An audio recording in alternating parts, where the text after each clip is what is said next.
In front of me is Motorola Razr 2025, and today I would like to show you how you can connect it to printer.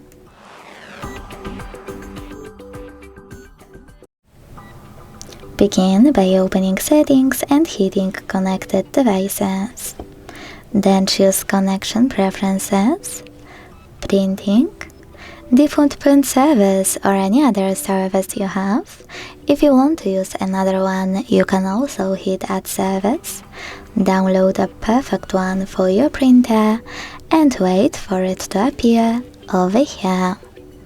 Either way, whatever print service you will use, click on it and activate it thanks to this switcher. Your device is now looking for a printer, and when it finds one, it will connect to it. Thanks so much for watching. If you enjoyed this video, leave a like, comment and subscribe. Bye!